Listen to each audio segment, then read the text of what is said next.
welkom weer by vandag se boodskap en baie dankie dat julle ingeskakel het. En as julle hou van die video, subscribe, like, stuur dit vir iemand wat dit dalk moet hoor. So, maar ja, baie welkom en kom ons gaan oor na vandag se boodskap. Nou, ek wil vandag 'n bietjie gesels oor hoe om te bid. Met ander woorde, die rol van die Heilige Gees en hoe behoort ons die Vader, die Seun, Jesus Christus en die Heilige Gees te benader in gebed. Nou die Bybel gee vir ons as te ware eintlik hierdie blueprint of die manier hoe ons dit behoort te doen. So ons gaan 'n bietjie vandag na dit kyk en vandag se boodskap is bietjie meer 'n lering as net 'n boodskap. So kom ons gaan saam en ons begin by Matteus 6 vers 9 tot 11. Matteus 6 vers 9 tot 11. Nou hoor mooi wat sê dit hier. Dit sê, so moet julle bid, en dit is Jesus wat hier praat, en hy sê, ons Vader wat in die hemel is, laat u naam geheilig word. Dan praat hy oor hoe ons begin met die onse Vader, en hy noem dan ook ons Vader. En dan verder lees ons in vers 14 en 15, waar het weer praat van die Vader wat ons sondes vergewe, ensovoorts. So belangrik, dat Jesus kom sê vir ons begin gebed, deur na die Vader toe te bid.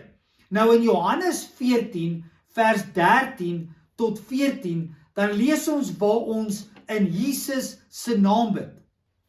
So in Johannes 14 vers 13 en 14 lees ons, wat julle ook al in my naam vra, sal ek doen, sodat die Vader deur die Seun verheerlik kan word. As julle my iets in my naam vra, sal ek dit doen. So ons bid tot die Vader, maar ons bid in die naam van Jesus Christus.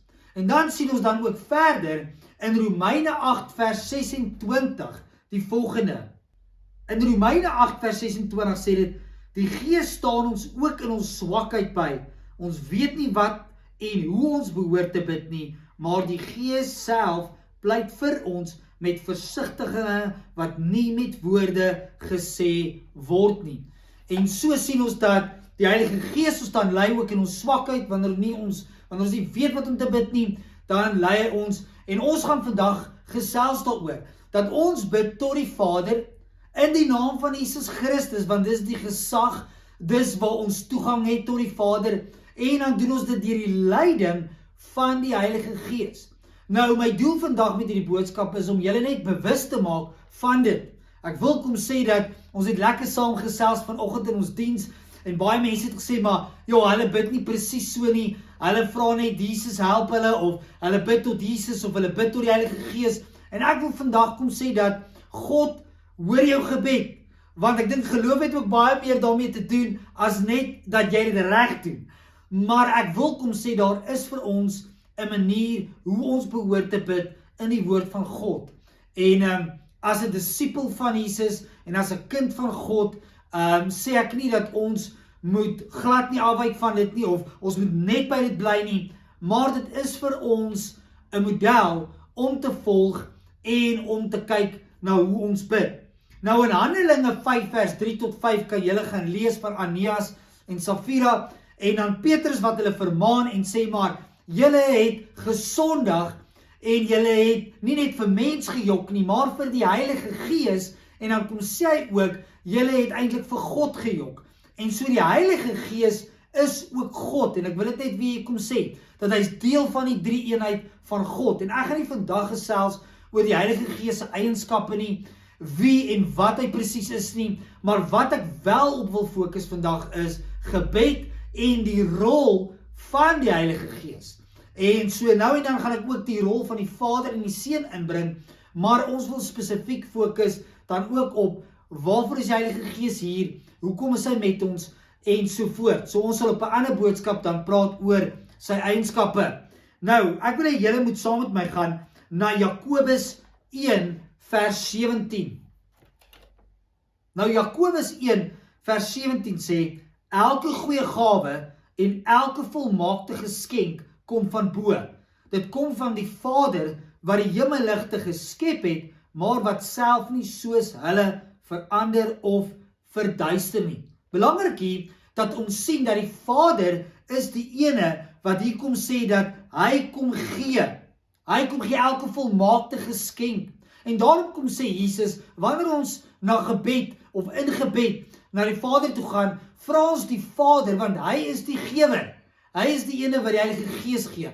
Jesus gegee het om te sterf vir ons sondes, elke volmaakte geskenk gee, elke gawe gee. Die Vader is die ene wat gee. En daarom wanneer ons in gebed na die Vader toe gaan, doen ons dit juis omdat hy die ene is wat gee. Jesus is die ene wat vrye toegang gee tot die Vader en ons gaan na Jesus toe met geloof, maar behalwe dit is ook dat Jesus praat van die autoriteit en die gesag. Filippense 2 kan julle gaan lees, waar dan praat ook dat elke naam onder die naam van Jesus is. En daarom sal ons na die Vader toe gaan in gebed, maar in die naam van Jesus Christus bid, want dis waar die gesag lê en die autoriteit lê, deur die leiding van die Heilige Gees. So elke gebed word gelei dan deur die Heilige Gees. Hy is die ene wat ons inspireer. Hy is die ene wat ons help hoe om te bid, wat om te bid, ensovoorts. En so is belangrik om maar net te verstaan wat die verskillende rolle is. Alhoewel God een is, het die Vader, die Seun en die Heilige Gees elkeen 'n spesifieke rol. En dan sien ons dan, die Heilige Gees se rol is om jou te lei, maar die Vader se rol is om te gee. En daarom nader ons na God toe in gebed, eerstens na die Vader toe. Nou, wat is die rol van die Heilige Gees?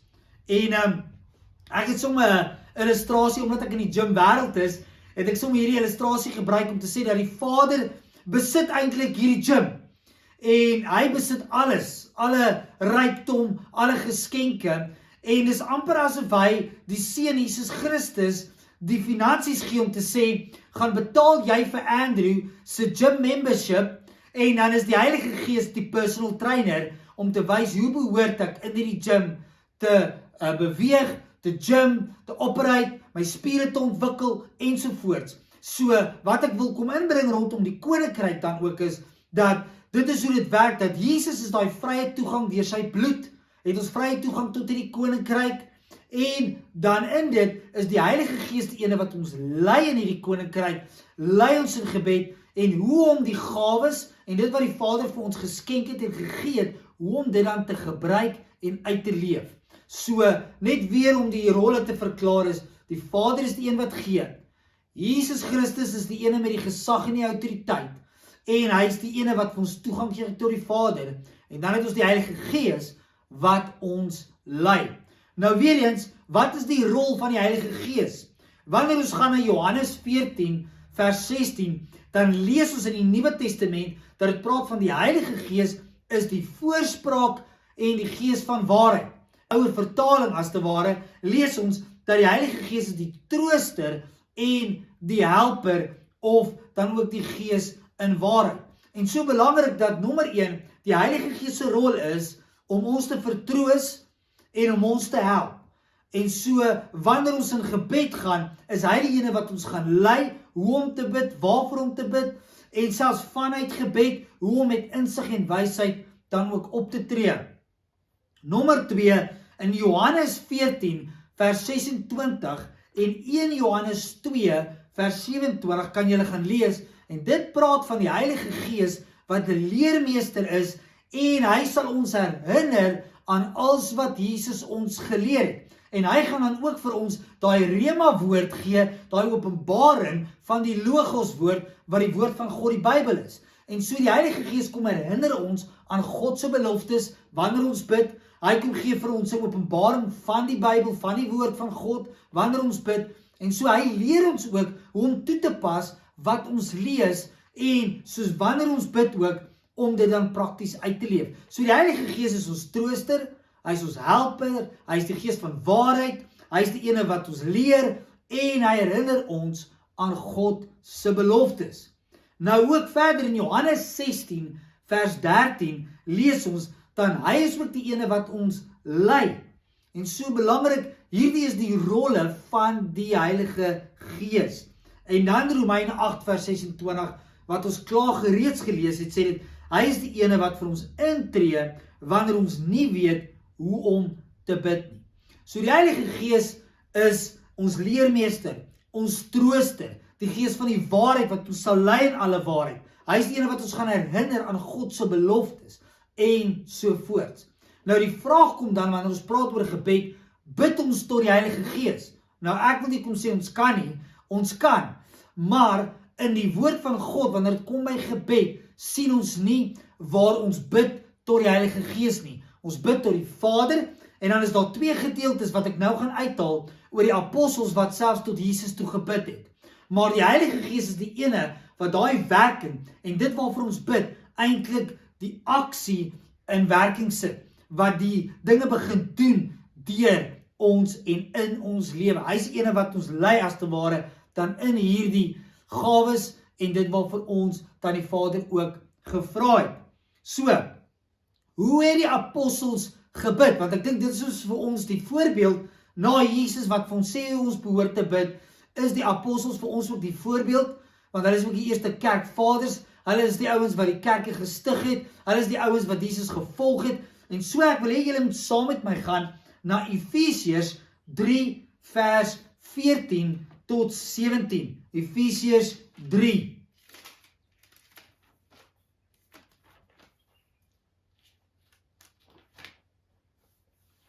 Nou hoor mooi wat sê Efesiërs 3 vanaf vers 14 tot 17. Dit sê, daarom kniel ek in gebed voor die Vader, aan wie die hele gemeenskap van die gelowiges in die hemel en op die aarde sy bestaan te danke het. Praat weer eens van sy almag.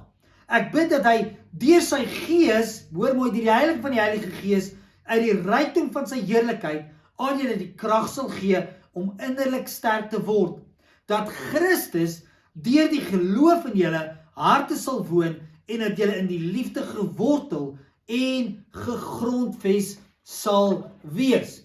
Weer is so belangrik, ek het hier gesê, ons kom voor die Vader, ons bid tot die Vader, deur die leiding van die Heilige Gees, en dan in die geloof wat ons het in Jesus, het ons daai toegang tot die Vader, en hy is dan ook die ene, omdat ons bid in die naam van Jesus Christus, het ons dan ook daai gesag, daai autoriteit, en dra daai gebed dan ook krag. Nou so is dit belangrik, dat hier sien ons ook, dat die vroeë apostels ook so gebid het. Hulle die Vader benader, deur die leiding van die Heilige Gees, en geloof in Jesus Christus. Nou in 2 Korintiërs 12 vers 8, dan sien ons hier dat Paulus kom bid tot die Here, en hy bid dat die Here hierdie doring uit sy vlees uit sal haal, en dan kom sê hy die woord Here. Nou ek wil stilstaan by dit, want baie van ons gebruik die woord Here vandag, en wanneer ek selfs baie keer bid, gebruik ek die woord Here, en die woord Here kom van die Ou Testament af, van die Adonai woord, of Yahweh woord, wat dan ook beteken ek is wat ek is, en dit is van die Hebreëse woord. Wanneer ons oorgaan na die Grieks toe vandag, beteken die woord Here dan leermeester, Lord and Master, wat beteken God is in beheer van jou lewe, jy is onderdanig aan sy wil, en jy doen wat hy vra, en so die Here beteken dan ook Jesus, en dit praat van gesag. Julle kan Filippense 2 vers 11 gaan lees, waar het praat dan ook van die gesag van Jesus se naam. En so, as ons praat van Here, dan praat ons dan ook in totaliteit eintlik van God, maar ook word dit in die Bybel vernoem na Jesus. En dit praat dan ook van meester.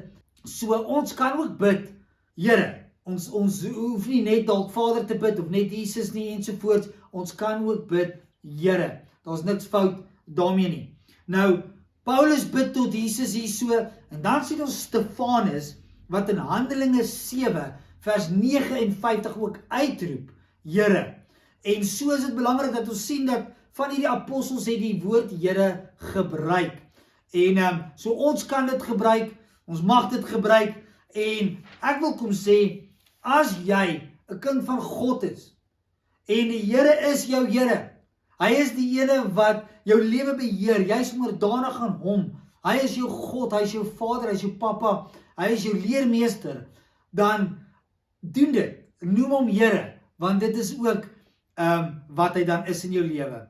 Nou, ek wil afsluit deur te vra, hoe prakties behoort ons dan te bid? Ek het hier gesê, ons behoort te bid die volgende, bid tot die Vader, want dit is wat Jesus ons leer. Nommer 2, Bid in die naam van Jesus, want dit is hierdie naam wat gesag dra, Filippense 2, en hy maak ons gebede geldig voor die Vader, want hy sê, niemand kom na die Vader toe, Johannes 14, niemand kom na die Vader toe, behalwe deur my nie, Jesus Christus nie. En dan laastens, laat die Heilige Gees toe om jou te lei, hoe om te bid, wat om te bid. En laat hom toe om ook aan jou openbaring te gee, van wat jy voor moet bid, as dit vir mense is, as dit skrif is wat jy gelees het, laat die Heilige Gees toe, om deur jou te werk en tot die Vader te bid. Nou in Efesiërs 2, vers 18 lees ons, deur hom, deur Jesus Christus, het ons almal, Jode en nie Jode, deur die een Gees, vrye toegang, tot die Vader. Praat weer daarvan, praat deur hom Jesus, wat die gesag het, wat die middelweg is na die Vader, het ons almal deur die Gees vrye toegang tot die Vader. En so belangrik, dat ek en jy kan vandag kyk na die Bybel en sê, maar Andrew, hoe moet ek bid? En die Bybel gee vir ons 'n duidelike antwoord op daai vraag, om te sê, bid tot die Vader, en ook deur die krag van die Heilige Gees, bid tot deur die leiding van die Heilige Gees, en dan deur die gesag en die autoriteit van Jesus se naam, wanneer ons dit spreek, so sal dit wees. En ek wil kom sê, die rede hoekom ek hierdie bewuswording boodskap of lering deurgee is, omdat ek al baie keer vir die Here gevra het en gewonder het, hoe behoort ek te bid? Want baie keer sal iemand anders baie na die Heilige Gees bid, ander sal weer na Jesus bid, ander sal na die Vader bid, en wie is die ene wat ons weet is God, al drie in een, en na wie toe moet ons bid? En die Bybelse blueprint, die Bybelse voorbeeld en model, is vir ons die volgende. Ons bid tot die Vader, ons bid die leiding van die Heilige Gees, en ons bid in die naam van Jesus Christus. So mag dit elkeen van julle help wanneer julle bid, en ek wil sommer vir julle bid vandag, en afsluit met 'n gebed, en mag julle net groei en verdiep in julle gebedslewe, en julle verhouding met Jesus Christus. So Vader, dankie vir elkeen wat luister na hierdie boodskap vandag. Here, mag hulle besef, U is nie 'n ver papa nie, U is nie 'n God wat ver is nie, maar U is 'n God wat naby is. Dankie dat ons deur Jesus Christus toegang het tot U Vader. Dankie dat ons U ons Vader kan noem. En Here, ons kom en ons sê vir U dankie, dat U Jesus Christus gestuur het, wat die bloed van Jesus aan die kruis vir ons gesterf het. En Here, dat daai bloed vir ons toegang gee tot U Vader. Dat daai bloed vir ons gesag gee en mag gee deur dit wat Jesus Christus aan die kruis kom doen het. Dankie Here, dat U Heilige Gees ons ook kan lei in dit wat U skenk, in dit wat U gee, in dit wat U vir ons doen, dat ons deur dit gelei sal word deur die Heilige Gees, hoe om dit toe te pas, waar om te aktiveer, wat om met dit te maak. Here, ons kom loof U vandag. Dankie dat ons U Here ook kan noem, wat beteken leermeester, Lord, want Here, dit is wie U ook in ons lewens is. U is ons Here, U is ons God, U is ons leermeester. Ons leer nie net by U nie, maar ons volg U ook. En ons kom loof U, en ons kom prys U. Dankie Here, dat U vir ons so eenvoudig die antwoorde gee op vrae, soos na wie toe behoort ons te bid, dat U vir ons kom sê uit die woord uit, bid tot die Vader, deur die leiding van die Heilige Gees, en in die naam van Jesus. En so Here, ons kom sluit vandag hierdie gebed af ook, en ons kom bid, wees met elkeen vandag, lei hulle deur U Gees, en ons bid, beskerm hulle, in die naam van Jesus Christus. Amen. Blessings vir elkeen van julle, mag julle 'n wonderlike week hê.